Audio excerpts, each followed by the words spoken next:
Prince? Prince? Prince?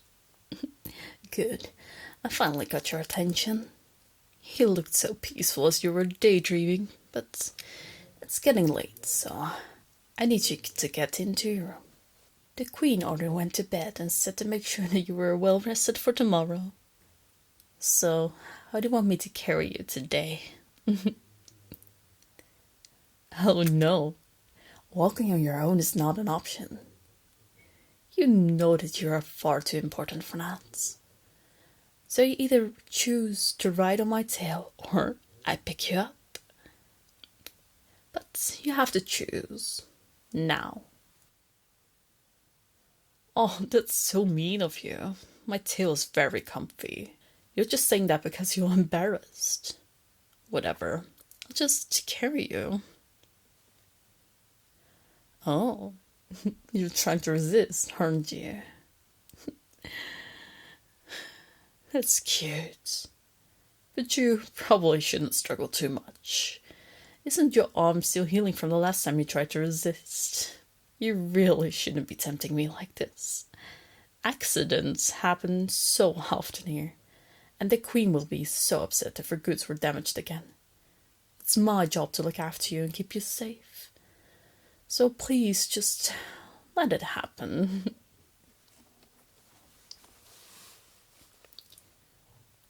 See? That wasn't so bad. I have no idea why you need to make a scene every night. Huh? Lamia's in the hallway. What about them? Oh, of course they'd laugh at you. That's what you're here for. Did you forget already? But enough about that. Let's get you cleaned up. And since you've been good, I'll scrap your back with my tail. Gently this time, I promise.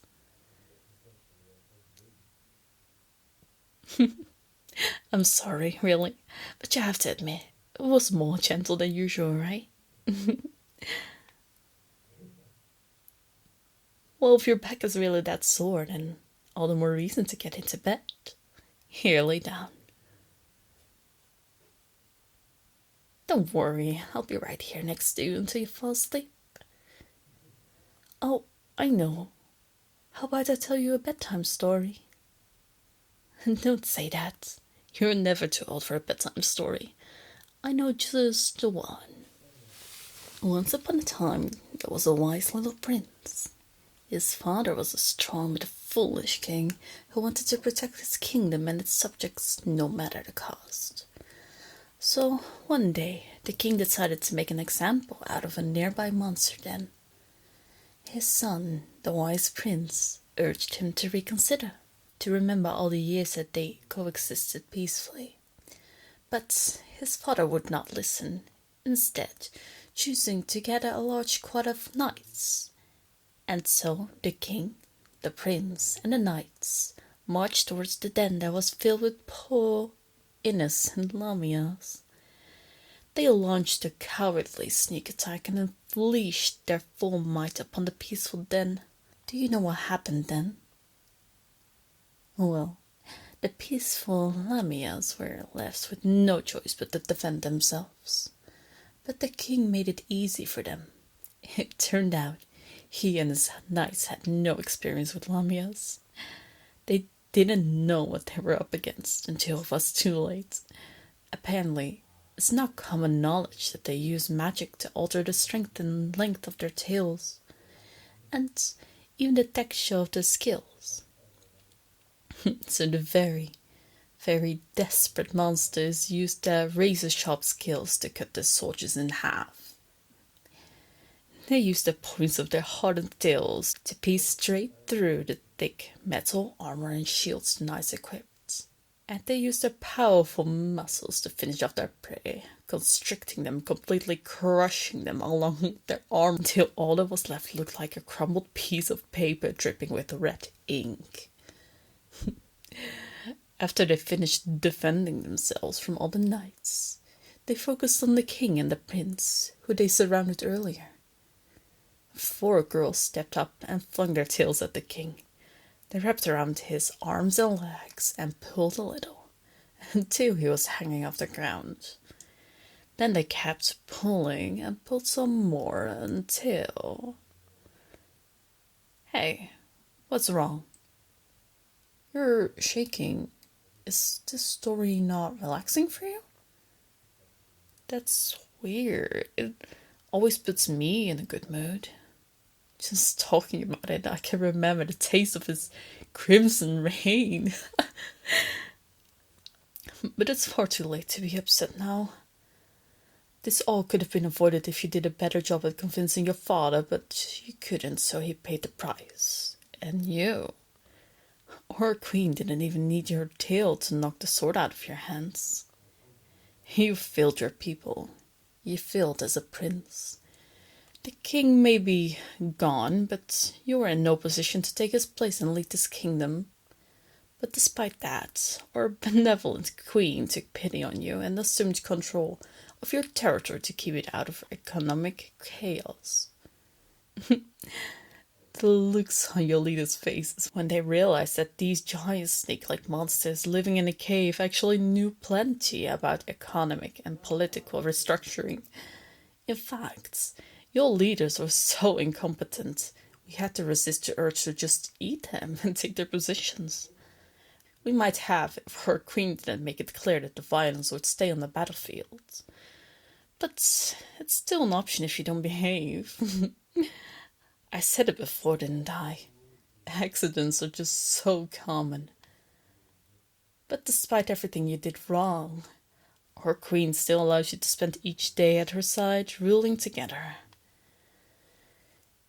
Yeah, I'm sure it doesn't seem like you actually control anything, but the people think you do. And that's all that matters. Whether they trust you to return things to normal or they just blame you for their problems.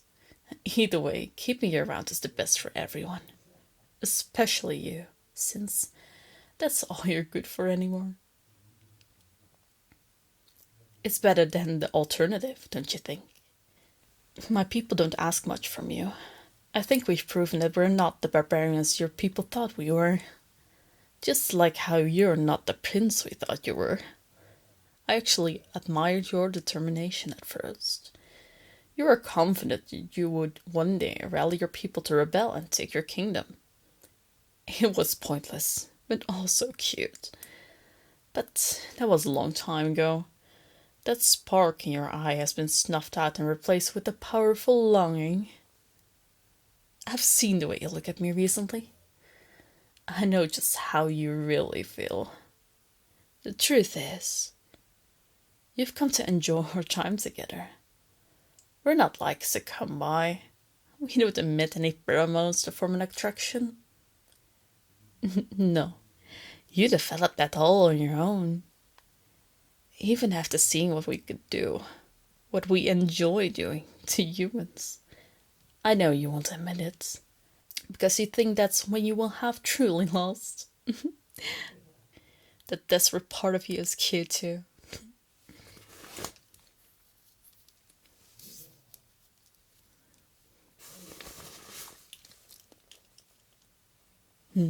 Hey, how does it feel? Knowing that you betray the pride of your kingdom every single night that you listen to me. I already know it feels good, doesn't it? You've discovered a real guilty pleasure and you can't get enough. You couldn't care any less what happens to your citizens, do you? That's just an excuse at this point. Even if we had a way with every man, woman and child in this kingdom, you'd still be crawling back to us. You just don't know what to do without us.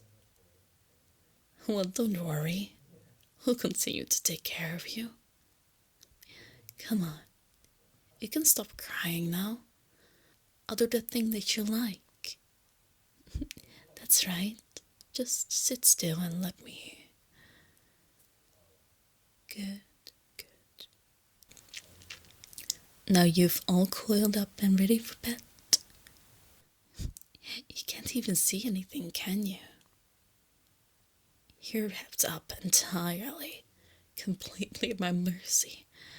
I could squeeze you just a little bit and make you sleep a bit more permanent. But you know I won't. I've also gotten used to your warmth, and replacing it with someone else would be bothersome.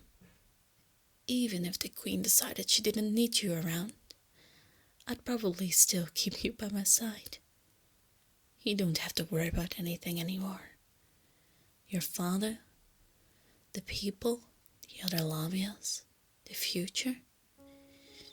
You can just leave it to me. Because right now, all you have to do is sleep. Good night, my prince.